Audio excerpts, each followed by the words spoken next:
Hi everyone, this is Grant Carroll with Child Refuge. And I'm Nikki Carroll.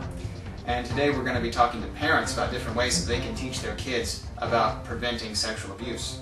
The best way I can talk about this is to explain potty training. Now, when we potty train our kids, it's a gross, nasty stink fest of poo, sometimes on the walls, definitely on the floors, and it's a traumatic experience for everybody involved, and it's just gross. And one time I was actually in the nursery of my church, and one of the women there shared with me, she had a 14-month-old, or I think 16-month-old at the time, that was potty trained.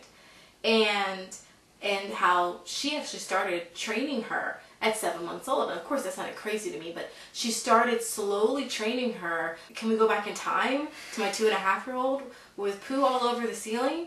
And so I really thought, after this idea, how can that work for child sexual abuse training? And I think it's the exact same principle, that you sometimes think about child sexual abuse as like, okay, this is that period of time, we're going to talk about it. And that's just not the way it's supposed to be at all. It's supposed to be gradual, just like the scenario that I just gave you. Gradual, so that it's a fun, empowering time for you, and you never really stop teaching about child sexual abuse. Right. I would imagine it's the same thing, the same kind of approach you would take to teaching anything. For example, when we teach our kids about the Bible, what is the best way to do it? Well, you do it a little bit every day, the same way that we would learn about the Bible with daily devotions. Well, it's the same kind of thing. As Nikki was saying, you continually teach them about keeping themselves safe and protecting themselves. And it's very fun. Again, you can do skits, you can make up little stories that the kids can interact with you and understand what to do in a situation where someone's threatening them, or when they should have an inner siren going off inside. And it's a lot of fun, and if it comes from you, the parent, it's going to be way more effective than if it's just coming from a Sunday school teacher or a teacher at school or anyone else, because you have to remember that up into the preteen years, the parents, have the highest amount of impact on their lives. You influence them the most. And so this has to come from you. It's very vital. So some pointers. You have to teach your child the anatomically correct names for the body parts. You have to do this. This is how child molesters get to your children. You teach them pee-pee, wee-wee, and vajayjay, and a molester comes along and says, let me tell you the truth about your body. Your mommy and daddy didn't want to let you know this. Let's play a game. No, they have to know penis and vagina. These things are not dirty. They have to understand what boys have and what girls have and what's appropriate. You have to get that out of the way. And you have to talk about different scenarios. You have to talk about good secrets and bad secrets. And I'll give you an example. With our son, we always do these different scenarios about good secrets and bad secrets. And he's 5, so we want to slowly get him to understand what a good secret and bad secret. And I really think he's starting to get it. So the other day, I tested him and I said, okay, now, if grandma comes to you and she hands you money and says, don't tell mom and dad, I want you to have this money, but let's not tell them because they may not like it. What are you going to do? And he said, oh, I would have to tell you that grandma told me to keep a bad secret. But what are you going to do with my money?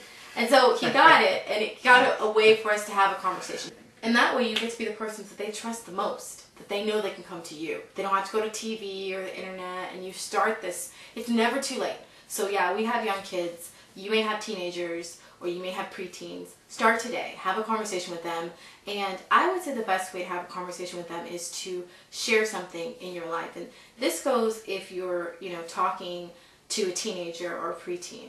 Don't just come and like 1-2 punch hit them, but share something in your life so that they realize that you're just an adult trying to talk to them. Talk with them so you can hear what's going on, and then they can feel comfortable sharing things with you. And another situation I had while teaching a small group of kids, I was in the inner city, and I was looking at a bunch of girls, and I wanted to get to the point where they could trust me. And we were actually going to be talking about some family issues. And so I looked at them and I said, when I was your age, it was a very sad time for me because I didn't have a dad. My dad wasn't around, and it was really hard for me. And everybody in the group raised their hand. And from then on, it was yep. They were chatting about everything. We found out that one of the girls actually cuts herself, and inhibitions were down. But that's because I became vulnerable first and foremost. So I would say be honest with your teenagers. If you're talking about teenagers and preteens, be honest with your kids. But, that's a way to approach the subject as opposed to talking to them. Because, I don't know, when I was a teenager or when I was talked to, I just turned off. just kind of turned off. I remember doing that in Sunday school all the time, just like, oh.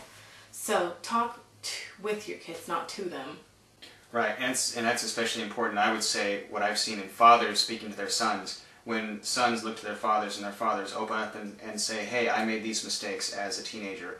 I had a problem with pornography, with sex addiction, whatever. These are things that boys relate to very easily in the teenage years. And once fathers sort of bring down that wall of how sons can sometimes look at their fathers and think, oh, well, they look up at the dad so much that he, not that he can't make mistakes, but that whatever they're struggling with, he doesn't understand.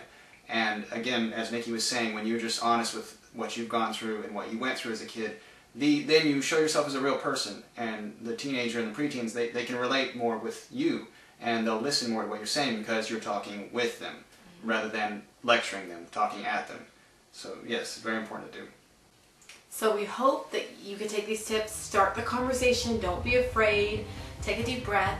God has equipped you with everything you need to be a parent in this time to your child. So whether your child is young or whether your child is old, start talking about child sexual abuse. And if you run into anything or you have any questions or you find your child has been abused, please visit childrefuge.org for answers and support. Thank you very much for watching. God bless.